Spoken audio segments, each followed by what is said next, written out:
बिस्मिल्लाहिर्रहमानिर्रहीम, अस्सलाम वालेकुम। आप देख रहे हैं स्पोर्ट्स फ्लिक्स, मैं हूं हमजा शफीक।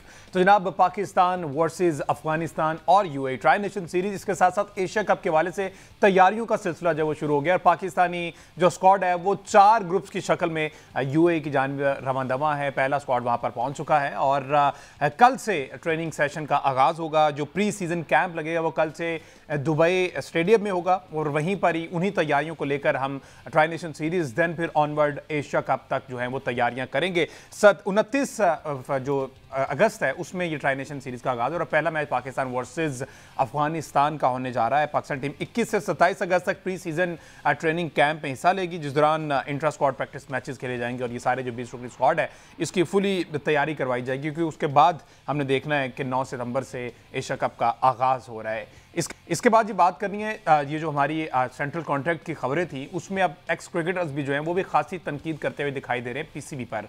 मोहम्मद हफीज़ की जानिब से भी तनकीद सामने आई कि उन्होंने कहा कि तारीख में पहली दफ़ा ऐसा हुआ है कि जनाब आपने ए कैटेगरी को खाली रखा है और तमाम के तमाम जो बड़े नाम हैं उनको बी कैटेगरी में रखे। बड़े नाम से हटकर उन्होंने एक एतराज़ भी उठाया कि शादाब खान को किस परफॉर्मेंस की बिना पर आखिर ऐसा उन्होंने पिछले 1 साल में क्या किया है कि उनको बी कैटेगरी में आपने रखा है। शादाब खान की कोई एक परफॉर्मेंस आपकी नज़र में है तो खुदारा वो अवाम के सामने भी लेके आए और हमें भी दिखाएं, ताकि हमें भी पता चले कि बी कैटेगरी में आने का क्राइटेरिया ये है, ताकि दूसरे क्रिकेटर्स जो है वो इस क्राइटेरिया को फॉलो करके बी और ए कैटेगरी में आने के अहल हो जाए। साथ ही साथ उन्होंने साउथ शकील को सी कैटेगरी और डी कैटेगरी में शान मसूद को रखने पर भी एतराज किया। और ये अब तमाम क्रिकेटर्स एक्सपर्ट जो है वो इस चीज़ पर बात कर रहे हैं कि एक वाइस कैप्टन एक कैप्टन जो है वो सबसे लीस्ट कैटेगरी में शामिल किया गया, सी और डी में शामिल किया गया, जबकि ऐसे प्लेयर्स जिन्होंने पूरा साल क्रिकेट नहीं खेली, सिर्फ और सिर्फ शोबिस की दुनिया में नजर आए, एड्स में नजर आए, एड्स में कैच पकड़ते हुए नजर आए, लेकिन नहीं नजर आए तो वो ऑन ग्राउंड नजर नहीं आए, उनको बी कैटेगरी में रखा गया। इस सारी सूरत पर बात करनी, इसके अलावा थोड़ी सी हॉकी पर बात करेंगे, क्योंकि पाकिस्तान के बाद ओमान ने भी भारत जाने से इनकार कर दिया। अब ना सिर्फ पाकिस्तान बल्कि दीगर ममालिक भी ऐसे हैं जो स्टैंड लेने लग गए हैं कि भारत की अजारादारी तमाम स्पोर्ट्स में अब खत्म होनी चाहिए, सबको बराबरी के हकूक देने चाहिए। तो ओमान ने भी इनकार कर दिया। उसके बाद एशिया हॉकी कप ने दीगर 2 मुल्कों में, जिसमें बांग्लादेश है और गालिबन एक और टीम है जिसको काजाकिस्तान, उसको मुद्दू कर लिया है। इसमें उससे हटके थोड़ी सी हमने बात करनी है क्रिकेट के हवाले से। प्लस इंडिया में अब अपने जो क्रिकेटर्स हैं उन्होंने क्रिकेटर्स से ऊपर से बाहर उतारने के लिए, ताकि बीजेपी के गुंडे जो हैं वो उन पर अटैक न करने, सुनील गावस्कर साहब ने कहा कि प्लेयर्स की मर्जी नहीं है, ये आप प्लेयर्स को तनकीद का निशाना नहीं बनाएंगे जब पाकिस्तान वर्सेस इंडिया मैच होगा। ये बोर्ड की मर्जी है, हुकूमत की मर्जी, प्लेयर तो उनका सर्वेंट है, उनके जो भी अहकामात आएंगे प्लेयर्स को उसे फॉलो करना उसकी मजबूरी है। तो इसलिए खुदारा जो प्लेयर्स हैं उनको हिट करने की कोशिश न करे, उन पर तनकीद करने की कोशिश न करे। सारी सूरत से बात करते हैं। हमारे साथ मौजूद हैं जर्नलिस्ट अहमद सईद साहब। अस्सलाम वालेकुम अहमद जी। वालेकुम सलाम। अहमद साहब, जरा आगाज कर लेते हैं एशिया कप 2025 की तैयारियां, ट्राई नेशन की तैयारियां। 29 अगस्त से पहला मैच अफगानिस्तान वर्सेस पाकिस्तान है, लेकिन प्री सीजन कैंप जो है वो कल से दुबई में शुरू होगा। जहां जहां जो सूरत हाल बनती है, अब दुबई की कंडीशंस को अडेप्ट करने के लिए हम कल से ही इसका आगाज़ कर रहे हैं कैंप लगाने का। समझते हैं इसका फ़ायदा होगा अगर ये इंट्रा लाइक वो आपस में मैचेस खेलते हैं, या किसी क्लब को वहाँ से ले लिया, या यूएई की टीम के जो सेकंड टीम है उनके बंदे लेके उनसे प्रैक्टिस कर ली, तो फ़ायदा होगा। देखें, ज़ाहिर है हर इवेंट से पहले टीम जहाँ पर जाती है, जहाँ पर इवेंट होना होता है, सिचुएशन से हम आहंग होना होता है, कैंप्स करने होते हैं। वैसे भी कैंप करने के हवाले से हम ज़ाहिर है बहुत ज़्यादा मशहूर भी हैं, लेकिन ये जो टीमें होती हैं ये कैंपों से नहीं बना करती। ये तो इसका एक बिल्डअप होता है। जब आप मेगा इवेंट्स पर टीम लेकर जा रहे हो तो उसके लिए तैयारी की जाती है, उसका एक बिल्डअप होता है, उसके लिए प्लेयर्स को तैयार किया जाता है। और आपके जो क्रिकेट का स्ट्रक्चर होता है, डोमेस्टिक स्ट्रक्चर, जो आपके प्लेयर्स तैयार होने की फैक्ट्री है, उससे जो प्रोसेस होकर प्लेयर आते हैं वो फिर इंटरनेशनल क्रिकेट में टीमों को जो है वो रिप्रेजेंट करते हैं। अब जो कैंप होगा वो तो ज़ाहिर है वो जो स्किल आपके पास पहले से मौजूद हैं उनको पॉलिश करने के लिए लगाया जाएगा। लेकिन सवाल ये है कि जो स्किल सेट लेकर आप वहाँ जा रहे हैं, क्या वो स्किल सेट इस काबिल है कि एशिया कप में जो टीमें आप मध्य मुकाबले आनी हैं उनके आप जब सामने खड़े होंगे तो वो स्किल सेट आपके काम आ सकेगा। दूसरी इंपॉर्टेंट बात यह है कि वो कौन लोग हैं जो उस स्किल सेट को इम्प्रूव करवाने के लिए आपके साथ काम कर रहे हैं इन कैंप्स के अंदर। इन 2 सवालों के जवाब के बाद ये तय होगा कि इस कैंप का आपको फ़ायदा है या नहीं। वरना माजी में भी हमने देखा है कि इस तरह के बहुत सारे ट्रेनिंग कैंप लगते हैं, जहाँ भी हम जाते हैं वहाँ हफ्ता पहले पहुँचते हैं, अपने आप को रिकंडीशन करने की कोशिश करते हैं। कैंप अमेरिका भी हफ्ता पहले पहुंचे थे उस वर्ल्ड कप से। जी हाँ, हम हर जगह ही पहले पहुंचते हैं और हर जगह पहले पहुंचना इसलिए ज़रूरी होता है कि सिचुएशन बदलती सिचुएशन के साथ हमें आहंग होना पड़ता है। और दुबई जो है वो इस हवाले से भी इंपॉर्टेंट है कि वहाँ आईसीसी की अपनी अकेडमी भी है जहाँ पर टीम जाके ट्रेनिंग वगैरह भी करती हैं। तो एशिया कप की तैयारी के लिए पाकिस्तान की टीम दुबई पहुँच चुकी है। 4 मुख्तलिफ ग्रुपों में ये लोग वहाँ रवाना हुए हैं और कल से जो है वो उस कैंप का आगाज़ होगा जो ट्राई सीरीज से पहले इन्होंने तैयारी करनी है। और ये ट्राई सीरीज जो है ये इसलिए रखी गई थी, ये पहले स्केड्यूल का हिस्सा नहीं था, ये इसलिए रखी गई थी कि एशिया कप की तैयारी जो है करनी है और पाकिस्तान को, तो ये अच्छी बात है, पाकिस्तान को वहाँ जाना चाहिए, खेलना चाहिए। लेकिन हम बार बार अगर अफगानिस्तान, यूएई, बांग्लादेश ऐसी टीमों से ही खेलते रहेंगे तो फिर जब सामने इंडिया जैसी ऑपोजिशन आएगी, जब सामने श्रीलंका जैसी ऑपोजिशन आएगी, तो क्या हमारे ये प्लेयर जो एक लिमिटेड स्किल सेट, जो बाज़ाहिर लग रहा है कि लिमिटेड स्किल सेट लेकर जा रहे हैं, और वो प्लेयर जिनमें स्पेशलिस्ट कम है और ऑलराउंडर्स ज़्यादा हैं, वो जब उस टीम के सामने खड़े होंगे तो फिर पता नहीं हम उनका सामना कर पाएंगे या नहीं कर पाएंगे, ये बात है। लेकिन दुआ करें कि आपकी ये बात जो है ना वो अफगानिस्तानी क्रिकेटर्स या उनके फैन तक ना पहुंच सके, क्योंकि अफगानिस्तान की टीम का आप हल्का ले रहे हैं। आपने कहा कि अफगानिस्तान, यूएई और बांग्लादेश जैसी टीमों के साथ अगर आप मैचेस खेलेंगे, आपने उनको पाकिस्तान भारत और श्रीलंका के साथ पाकिस्तान का बहाल एक मकाम तो है ना क्रिकेट के अंदर। अच्छा, चलें हम ये कह लेते हैं कि पाकिस्तान का जो हेरिटेज है क्रिकेट का, वो बहरहाल अफगानिस्तान से बेहतर है। पाकिस्तान का क्रिकेट बोर्ड अफगानिस्तान के क्रिकेट बोर्ड से बड़ा बोर्ड है। इसके अगर कंपेयर, वरना ऑन द डे तो जाहिर है कि हम 99 के वर्ल्ड कप में बांग्लादेश से हार गए थे। हारने को 2003 के वर्ल्ड कप में क्रिकेट में आपको याद होगा कीनिया की टीम से 2003 के वर्ल्ड कप का सेमीफाइनल खेल गई थी 50 ओवर का। और अभी अफगानिस्तान ने रिसेंटली जो T20 वर्ल्ड कप हुआ था वेस्ट इंडीज में, उसमें अफगानिस्तान की टीम सेमीफाइनल खेल गई थी। तो टीम तो ऊपर नीचे होती रहती है, लेकिन ज़्यादा क्रिकेट हिस्ट्री के एतबार से अगर देखें, क्रिकेट के हेरिटेज के एतबार से देखें, तो पाकिस्तान का क्रिकेट बोर्ड अफगानिस्तान से बड़ा है और पाकिस्तान का क्रिकेट बोर्ड अफगानिस्तान से बड़ा ही रहेगा इंशाल्लाह।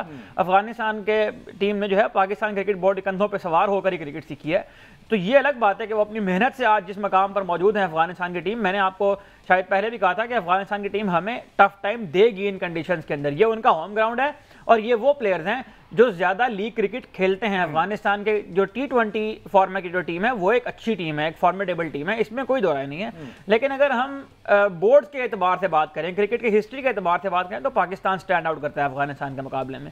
तो पाकिस्तान को अफगानिस्तान के साथ खेलना है, यूएई के साथ खेलना है और अपने आप को तैयार करना है फिर इंडिया और श्रीलंका जैसी टीमों के लिए।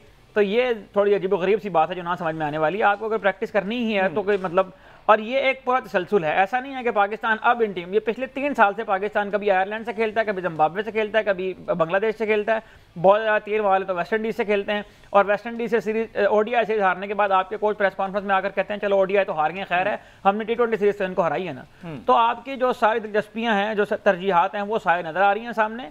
हम उम्मीद करते हैं कि दुबई की जो कंडीशंस हैं वो चूंकि पाकिस्तान को फेवर करती हैं, और T20 एक ऐसा फॉर्मेट है कि जहां पर एक अच्छा दिन हो किसी प्लेयर का या किसी बॉलर का या किसी बैट्समैन का, तो वो मैच को साइड पे कर सकता है। हम पॉजिटिव हैं, हम पर उम्मीद हैं अपनी टीम के लिए, लेकिन जो तैयारियां पीछे की गई हैं वो को बहुत ज़्यादा हौसला अफजा नहीं है। अच्छा, चूंकि अभी ट्राई नेशन से ही बात कर लेते हैं, आगा वर्सेस राशिद। ऑल्दो राशिद के पास एक्सपोजर बहुत ज़्यादा है। आगा तो इवन कोई लीग क्रिकेट नहीं खेलते, मेरा गालिबन नहीं खेलते, कोई भी अभी तक क्रिकेट इन्होंने T20 लीग नहीं खेली।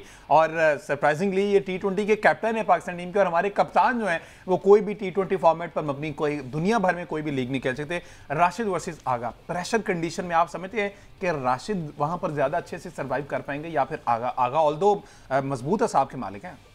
देखिए, मैं यहाँ समझता हूँ कि सबसे पहली बात तो ये है कि ये जो कंपैरिजन है सलमान अली आगा और राशिद खान का, ये जी हाँ, ये अगर बतौर खिलाड़ी हो तो ये शायद नहीं किया जा सकता। बतौर कप्तान अगर आप देखें तो प्रेशर हैंडल करना और टेम्परामेंट शो करना, ये शायद एक अलग बात है T20 क्रिकेट में अपने स्किल्स दिखाने से। जो बंदा लॉन्गर फॉर्मेट से आया होगा वो हमेशा प्रेशर को अच्छा हैंडल करता होगा।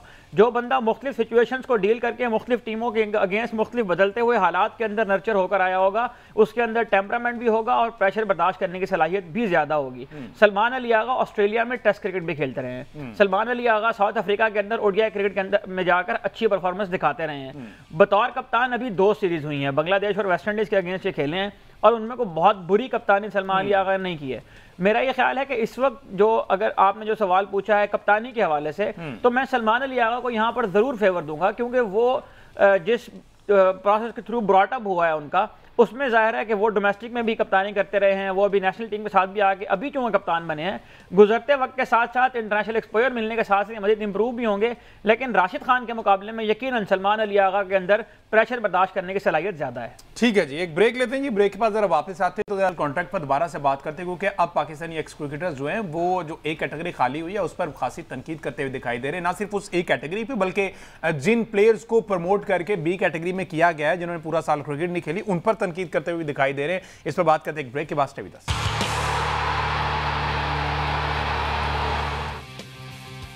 वेलकम बैक जी। बात हो रही पाकिस्तान क्रिकेट के हवाले से, तो जनाब सेंट्रल कॉन्ट्रैक्ट की हमने कल के शो में बात की। सेंट्रल कॉन्ट्रैक्ट की ए कैटेगरी जो है वो खाली रखी गई और तमाम के तमाम जो सीनियर प्लेयर्स हैं उनको बी कैटेगरी में रखा गया। बी, सी और डी कैटेगरी, ये 3 कैटेगरीज हैं। पैसे भी कम कर दिए गए हैं, जहां पर यकीनी तौर पर धचका लगा होगा इन प्लेयर्स को। जहां पर 65 लाख रुपया पहले पर मंथ इनकी इनकम थी, अब वो 45 लाख 45 लाख पर आ चुकी है।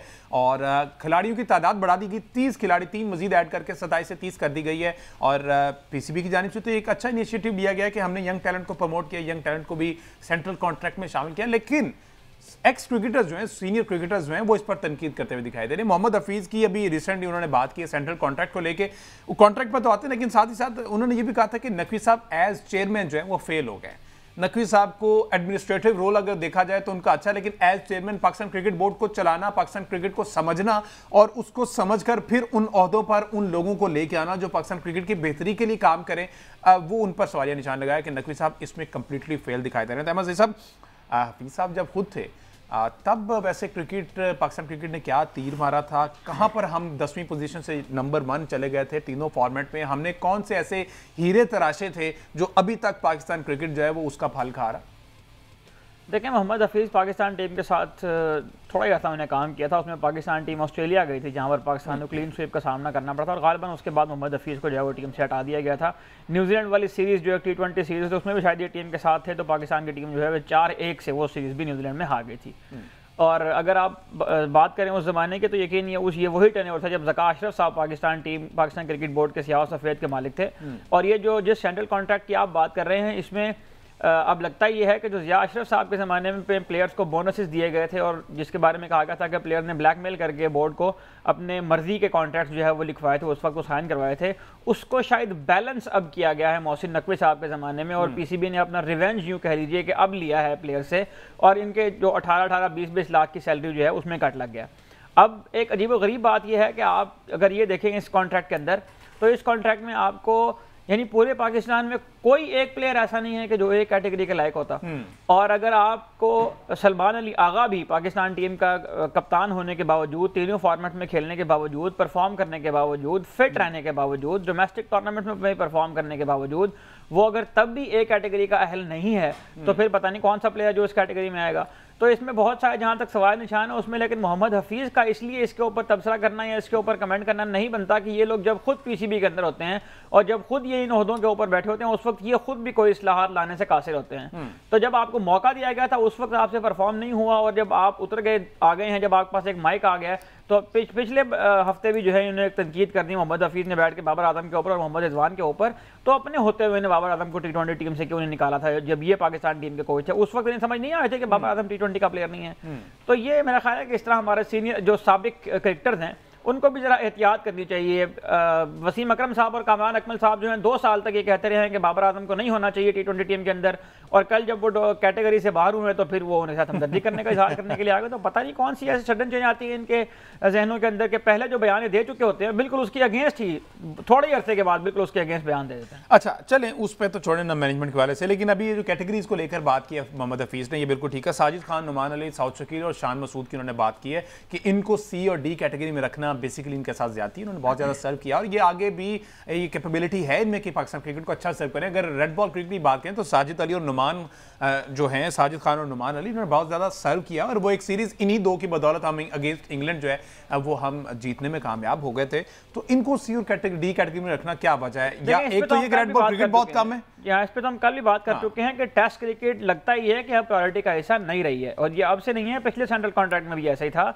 और जब प्लेयर्स को नहीं मिलनी टेस्ट क्रिकेट, जब वो खेलेंगे इन्हें पीसीबी के अंडर क्रिकेट ज़्यादा, तो फिर पीसीबी क्यों उनको जो है वो कॉन्ट्रैक्ट्स भी दे और क्यों लक्रेटिव किस्म की उनको वो सारी आसाइशें फराहम करे जो तमाम फॉर्मेट खेलने वाले खिलाड़ियों। ये बात मुझे समझा दीजिए, जो साथ ये कहा गया है कि टेस्ट और फर्स्ट क्लास क्रिकेट की अहमियत की कमी को ये इस डाउनफॉल की वजह कहा दिया है। फर्स्ट क्लास क्रिकेट तो चल रही है ना, वो एक तो प्रॉपर वो आपको रोड मैप दिया हुआ है, उसके मुताबिक पूरा सीजन जो है वो मैसेज होते हैं, लड़के परफॉर्म भी करते हैं और परफॉर्म करके जगह बनाने में कहीं ना कहीं कामयाब भी होते हैं। ऑल दो आगे प्लेइंग 11 का हिस्सा नहीं बनते, लेकिन कैंप्स का हिस्सा बनते हैं। नाम पर जो क़ायद आज़म ट्रॉफी हो रही है ना, बस वही चल रही है। अच्छा, और प्रेसिडेंट कप जो है वो ग्रेड 2 का वो भी पूरा लंबा जो स्केड्यूल आया था, पूरा शेड्यूल आया था, उस पर क्या अमल दरामद नहीं हो रहा? उसमें तो हर 6 महीने बाद कोनों की तब्दीली होती है, हर नया चेयरमैन आकर अपने नाम की तख्ते लगाता है, हर नया डायरेक्टर डोमेस्टिक ये चाहता है कि मेरी मर्जी के टूर्नामेंट्स यहाँ पर करवाए जाएं। और अगर आप ये चाहते हैं कि आपकी डोमेस्टिक क्रिकेट इंप्रूव हो या आपकी फर्स्ट क्लास क्रिकेट इंप्रूव हो, तो फर्स्ट क्लास क्रिकेट में खेलने वाले जो नीचे के एज ग्रुप्स हैं वहाँ पर प्लेयर्स की तैयारी कैसे होगी, स्कूल क्रिकेट कैसे ठीक होगी, अंडर 19 को कैसे मैच मिलेंगे, अंडर 17 को कैसे मैच मिलेंगे, अंडर 14 को कैसे, कभी आपने सुना है पाकिस्तान में कि अंडर 14 अंडर 17 के मैचेस हो रहे हैं? आज से 15 साल पहले आप चलिए 2009-10 की अगर आप सीजन निकाल कर देखें तो पाकिस्तान में स्कूल क्रिकेट का भी रिवाज था। स्कूल क्रिकेट पाकिस्तान में 2 दिन की हुआ करती थी। तो आप जब तक 2 दिन की स्कूल क्रिकेट वापस नहीं लाएंगे, एज ग्रुप्स की क्रिकेट को ठीक नहीं करेंगे, उस वक्त तक आप ये सोच भी नहीं सकते कि आपकी फर्स्ट क्लास क्रिकेट या आपकी डोमेस्टिक क्रिकेट बेहतर होगी। और ये सारे खुद जो लोग बयान दे रहे हैं, इनमें से मोस्टली वही लोग हैं जो इसके जिम्मेदार हैं। ये सारे वही लोग हैं जिनको पीसीबी ने मुख्तलिफ ज़मानों के अंदर, मुख्तलिफ टेन्योर्स के अंदर इन ओहदों के ऊपर काम करने के लगाया था, लेकिन शायद इनको ये गवारा नहीं होता कि ये वहाँ पे जाकर काम करें। अपने आप को ये उससे को ऊपर की चीज़ समझते हैं कि हमें ग्रास रूट में काम करने से पता नहीं कौन सी इनकी शान में कमी हो जाएगी। तो मुझे नहीं समझ आ रही कि इनको भी ये बात समझ आती होगी। अभी आप तक कोई ऐसी इतलात हैं? ये भी आपने ग्रास रूट लेवल की बात की, तो आपको पता है ना, अजहर अली साहब को इस पे लगा दिया गया था, अब्दुल रज़ाक साहब को इस पे लगाया गया, इवन उमर गुल से रिक्वेस्ट की गई थी, और 1-2 ऐसे प्लेयर्स, इमरान फरत इनके साथ एफिलिएटेड थे, और ऐसे नाम हैं जिन्होंने, इमरान फरत तो अभी पाकिस्तान शाइन, अच्छा, जिनकी जिम्मेदारी लगाई गई थी कि आप नीचे से लेकर ना एक प्रॉपर ग्रूम करके बच्चे को ऊपर तक लेके, तो क्या उस पर कोई अमल दरामद नहीं हो रहा, उस पर अभी काम नहीं हो रहा, या फिर ये चीजें जो है वो मीडिया पे आती नहीं है और इस वजह से हाईलाइट? लेकिन जहां तक अब्दुल रज़ाक साहब का ताल्लुक है, तो उन्होंने तो इस टीम को अप्रिशिएट किया है जो एशिया कप में टीम पाकिस्तान ने भेजी है। उसकी वजह यह है कि इसमें बहुत सारे लड़के वो हैं जो उस कैंप का हिस्सा थे जिसको अब्दुल रज़ाक साहब ने हेड किया था, जो पावर हिटिंग का एक कैंप लगाया था पीसीबी ने। उसमें से कुछ लड़के इस कैंप का हिस्सा बन गए हैं, कुछ लड़के जो है वो पाकिस्तान शाहीन के साथ जाकर खेल रहे हैं। तो अब्दुल रज़ाक साहब तो हमें मुतमईन दिखाई देते हैं इस टीम की कारकर्दगी और इसकी परफॉर्मेंस से। बाकी जहाँ तक आपने दीगर क्रिकेटर्स की बात की है, तो वो भी अजहर अली, मतलब डायरेक्टर यूथ डेवलपमेंट हैं, अजहर अली साहब ने आज तक कोई स्टेटमेंट ऐसी नहीं दी है कि पाकिस्तान में 3 डे क्रिकेट क्यों नहीं होती, पाकिस्तान में जो एज ग्रुप्स हैं इनके मैचेस क्यों नहीं होते हैं। अजहर अली साहब ने इसके ऊपर भी आज तक कोई बात नहीं की कि अंडर 19 के लड़कों को जो टूर मिलते हैं उनकी क्या क्वालिटी होती है। पाकिस्तान शाहीन्स के लड़के जो है वो जाकर क्लबों के क्रिकेट से मैच खेल रहे हैं, क्लबों के भी सेकंड टीमों से जाकर वहां मैच खेल रहे हैं, उनसे भी वो हार रहे हैं। तो इन चीज़ों के ऊपर तो उन्हें भी खुदा का कोई बात नहीं की। आपके ख्याल में उनको नहीं पता होगा इस बात का? सब पता होता है। लेकिन जाहिर है कि जब आप पीसीबी के स्ट्रक्चर का हिस्सा बनते हैं, पीसीबी की बॉडी का आप हिस्सा बनते हैं, तो फिर आपको कुछ मसलहत का मुजाहरा करना पड़ता है, और उसी मसलहत की वजह से पाकिस्तान क्रिकेट जो है बेचारी मारी जा रही है। तो ये बयानात इनके आए रोज मीडिया में छपते रहते हैं, लेकिन जब इनके अपने काम करने की बारी होती है तो उस वक्त इनसे भी कुछ नहीं होता। न जाने कौन सी ऐसी खराबी है पीसीबी के सिस्टम में कि मोहम्मद यूसुफ भी वहाँ काम करने जाते हैं तो मोहम्मद यूसुफ रिजाइन देकर वापस आ जाते हैं, वो भी कोई उसके अंदर इनपुट नहीं दे पाते। अब्दुल रज़ाक जाते हैं, वो भी एक पावर हिटिंग कैंप लगाते हैं, 4-6 छक्के लगवाते हैं, वो भी वापस आ जाते हैं। लेकिन मुझे नहीं पता कि ये जो हमारे साबिक क्रिकेटर्स हैं, जिस तरह हॉकी में साबिक ओलंपियंस की हम अक्सर बात करते हैं, तो ये हमारे साबिक क्रिकेटर्स ही शायद जिम्मेदार हैं कि ये पाकिस्तान के जो एज लेवल्स का सारा मसला है और डोमेस्टिक स्ट्रक्चर का मसला है, ये क्यों नहीं इसको ठीक कर पा रहे। इनसे ज़्यादा डायरेक्ट किसी बंदे का इससे ताल्लुक नहीं है। मोहसिन नकवी साहब क्रिकेट नहीं खेले हुए हैं। मोहसिन नकवी साहब के अंडर जो मैनेजमेंट की टीम काम कर रही है, उनमें से भी अक्सरियत क्रिकेट नहीं खेली हुई। जहां तक मैनेजमेंट के काम करने का ताल्लुक है, उसमें कुछ ना कुछ मोहसिन नकवी साहब जाहिर है कि अपना जो इनपुट है वो देने की कोशिश करते हैं, और वो इससे ज्यादा क्या करें। तो कसूर तो ज्यादा इन लोगों का है जो क्रिकेट खेले में। अच्छा, जब से आप क्रिकेट फॉलो कर रहे हैं, आपने कभी आज तक पाकिस्तान क्रिकेट बोर्ड की तारीफ भी सुनी है कि इन ओहदों पर जो लोग बैठे उनकी तारीफ हो रही हो कि बहुत अच्छा काम चल रहा है, या हमेशा से तनकीद का इनको सामना रहा है? लेकिन जाहिर है जो अच्छा काम करेगा उसके लिए तारीफ भी होगी, जो बुरा काम करेगा उसके लिए। माजी के झरोखों में अगर जाके देखें तो कोई एक ऐसा नाम जिसमें आप कह सकें कि यार ये वो बंदा था जिसने एक्चुअली पाकिस्तान क्रिकेट की बेहतरी के लिए काम किया, और जितने भी इकदाम लिए हैं वो पाकिस्तान क्रिकेट की बेहतरी के लिए ले गए? देखें, अभी तो जाहिर है कि इस वक्त मैं अगर 2005 से ऑनवर्ड्स की बात करूं, जब से मैं क्रिकेट को प्रॉपर कवर कर रहा हूं, उसको फॉलो कर रहा हूं, उस वक्त से लेके अब तक अगर देखूं तो उसमें तो जाहिर है कि सारे वही क्रिकेटर हैं जो इंजमामुल हक साहब सिलेक्टर बने थे, उनके उसमें ये कॉन्ट्रैक्ट का मसला बन गया था। मोहम्मद यूसुफ साहब जो हैं वो टीम के साथ है। असल में चूंकि इस सिस्टम के अंदर जब लोग ऐड होते हैं और सिस्टम उनको सपोर्ट नहीं कर पाता है, पीसीबी की जो ब्यूरोक्रेसी है वो इन लोगों को सपोर्ट अब एक डायरेक्टर जो डोमेस्टिक है, वो मिसाल के तौर पर बिठाया हुआ है, उस डायरेक्टर डोमेस्टिक को नहीं पता कि डोमेस्टिक स्ट्रक्चर से प्लेयर को किस तरह तैयार करना है। उसकी अपनी एक जाती दिलचस्पी है और वो ये चाहता है कि मेरा इनपुट भी इसके अंदर होना चाहिए ताकि मेरे नाम की तख्ती भी इसके ऊपर लगे। लेकिन वो प्लेयर जो क्रिकेट खेल कर आया हुआ है, जो इन सारे प्रोसेस से गुजर कर आया, उसको पता है क्रिकेट कैसे ठीक होनी है, वो जब बगैर अथॉरिटी के वहां पर काम करने की कोशिश करता है तो वो भी फेल हो जाता है। तो अनफॉर्चुनेटली अभी तो कोई इस तरह का नाम मेरे ज़हन में नहीं आ रहा। वो लोग जो क्रिकेट नहीं खेले हुए, उनमें पाकिस्तान क्रिकेट बोर्ड के अंदर जो चेयरमैन काम करते रहे हैं, मोहसिन नकवी साहब बहुत अच्छा काम कर रहे हैं। उससे पहले नजम सेठी साहब की भी इस बात तारीफ करनी चाहिए कि वो इंटरनेशनल क्रिकेट को पाकिस्तान में वापस लेकर आए, पीएसएल को उन्हें एक ब्रांड बनाया। तो जहां पर इनकी तारीफ बनती है वहां पर करनी चाहिए। लेकिन ज्यादा मुझे अफसोस इस बात का है कि रमीज राजा जब पाकिस्तान क्रिकेट बोर्ड के चेयरमैन बने थे तो उनसे जो तवक्कुआत थी बतौर क्रिकेटर, वो उसके ऊपर पूरा उतरने में नाकाम हुए बतौर क्रिकेटर। बिल्कुल एग्जैक्टली। और इसी तरह एक ब्रेक लेते हैं जी, ब्रेक के बाद जब वापस आते हैं तो जरा बात करनी सुनील, किस तरह से इंडियन टीम के प्लेयर्स जो हैं वो उनको सपोर्ट कर रहे हैं, उनको फेस सेविंग दे रहे हैं, उस पर बात करते हैं ब्रेक के बाद। Stay with us. Welcome back जी। आज से हम शो में अपने क्रिकेट से हटकर फुटबॉल और दीगर खेलों पर भी बात करेंगे। और जिस तरह से आपको पता है कि क्लब फुटबॉल का नया सीज़न उसका आगाज़ हो गया है और इस सीज़न में हमने देखना है कि किस तरह से कौन कौन से क्लब जो हैं, एक बड़े नाम मैनचेस्टर यूनाइटेड और दीगर जो नाम हैं वो इस सीज़न का हिस्सा हैं। तो हमें सही साहब ज़रा थोड़ी सी तारीख अगर आप बता दें इस क्लब सीज़न की जो स्टार्ट होने जा रहा है। यूजुअली ये अगस्त में शुरू होता है हमेशा की तरह और अभी भी अगस्त चल रहा है। कितनी टीम्स हिस्सा लेती हैं और क्या ये थ्रू आउट द ईयर चलता रहता है, बीच में कितना गैप आता है, फर्स्ट लेग सेकंड लेग, थोड़ा सा क्विकली अगर बता दें देन फिर इस पर फर्दर बात करते हैं। देखिए फीफा की जितनी मेंबर कंट्रीज हैं उनमें तमाम कंट्रीज के अंदर एक डोमेस्टिक फुटबॉल लीग खेली जाती है और जो दुनिया की टॉप 5 लीग्स हैं वो ज़ाहिर है कि यूरोप के अंदर खेली जाती हैं, जिनमें इंग्लिश प्रीमियर लीग है, ला लीगा है, जर्मनी के अंदर बुंदेसलीगा के नाम से खेली जाती है, फ्रांस के अंदर लीग 1 के नाम से खेली जाती है। साथ में जो दुनिया की टॉप लीग्स हैं उनमें सऊदी अरब की लीग भी आजकल बहुत मकबूल है। पाकिस्तान में भी पाकिस्तान फुटबॉल फेडरेशन एक ज़माने में पाकिस्तान प्रीमियर लीग के नाम से एक लीग करवाया करती थी जिसमें टॉप 8 प्रीमियर क्लब पाकिस्तान के शामिल होते थे। तो फुटबॉल सीज़न का आगाज़ जो है वो आमतौर पर अगस्त के महीने में होता है और ये मई के महीने तक सीज़न जारी रहता है। इंग्लिश प्रीमियर लीग की अगर हम सीज़न की बात करें तो इंग्लिश प्रीमियर लीग का नया सीज़न जो है उसका आगाज़ हो चुका है और इसका जो पहला मैच डे था उसमें डिफाई चैंपियन लिवरपूल की टीम ने आगाज़ किया। 4-2 की फतह उन्हें हासिल की बोर्नमाउथ के अगेंस्ट। बहुत शानदार फतह थे जिसमें 2-0 की लीड लेने के बाद बोर्नमाउथ की टीम ने मैच बराबर तो कर दिया लेकिन उस मैच को फिनिश करने में कामयाब रही लिवरपूल की टीम। साथ ही साथ मैनचेस्टर सिटी उन्होंने भी जो है वो 4 गोल पहले ही मैच डे के अंदर दाग दिए हैं। वुल्वरहैम्पटन के खिलाफ उनका मैच था जिसको कन्विंसिंगली उन्होंने 4-0 से जीतने में कामयाब रही। इस मैच वीक में जो जिसको आप अपसेट कह सकते हैं, ये एक अनयूजुअल रिजल्ट था, वो चेल्सी के मैच में हमें देखने में नजर आया जो क्लब वर्ल्ड कप जीती है पिछले महीने जो अमेरिका में हुआ था, जिसकी फुटेज हमने यहाँ पर भी अपने शो में चलाई थी, जिसमें डोनाल्ड ट्रंप जो है वो चेल्सी की टीम को ट्रॉफी पेश कर रहे थे। तो चेल्सी की टीम जो है वो क्लब वर्ल्ड कप जीतने के बाद जब प्रीमियर लीग में आती है तो वो पहला ही मैच अपने होम में ड्रॉ करने पर मजबूर हो जाती है क्रिस्टल पैलेस की टीम के अगेंस्ट। तो ये बड़े मैचेस थे। उसके अलावा संडे को अगर आए तो इस मैच वीक का जो सबसे इंपॉर्टेंट मैच था वो मैनचेस्टर यूनाइटेड और आर्सेनल की टीमों के दरमियान खेला गया। अच्छा। ये दोनों बड़े टॉप 6 क्लब्स के अंदर शामिल है। मैनचेस्टर यूनाइटेड सबसे ज्यादा प्रीमियर लीग टाइटल जीतने का रिकॉर्ड भी अपने पास रखती है। दूसरे नंबर पर आर्सेनल की टीम है जो 13 मरतबा इंग्लिश लीग टाइटल अपने नाम कर चुकी है। तो आपको इस मैच के मैग्नीट्यूड का अंदाजा जो है अच्छा वैसे यूजुअली मैं फुटबॉल देखता नहीं लेकिन ये वाला मैच मुझे थोड़ा सा याद है। वो जो एक गोल वीआर को वो गोल देना चाहिए था उस पर बड़ी तनकीद भी हो रही थी कि वो गोल कैंसिल कर दिया गया। इसके पीछे क्या कहानी है, वो क्यों वैसे वो गोल देना चाहिए था और नहीं दिया गया?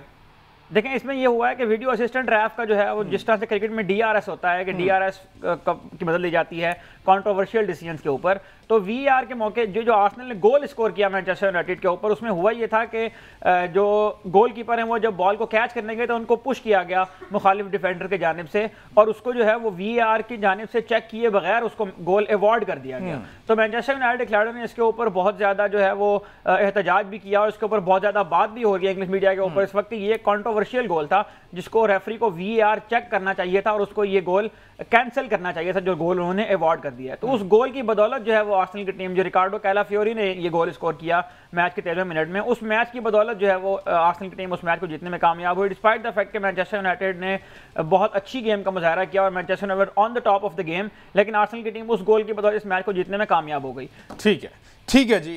इस पर फर्दर भी आने वाले शोज में हम फुटबॉल को यकीनी तौर पर इस शो का हिस्सा और इस पर यकीनी तौर पर फर्दर बात करते रहेंगे फुटबॉल। और ये जो क्लब नया सीजन इसका आगाज हुआ है क्लब फुटबॉल का, इस पर बात करना बहुत ज़्यादा ज़रूरी क्योंकि दीगर खेलों में को भी प्रमोट करना और पाकिस्तान में फुटबॉल को प्रमोट करना जो है वो डेफिनेटली अब हम सबका फ़र्ज़ है और हमें चाहिए कि क्रिकेट और हॉकी से हटकर दीगर स्पोर्ट्स को भी सपोर्ट किया जाए। मुझे दीजिए इजाज़त। अल्लाह।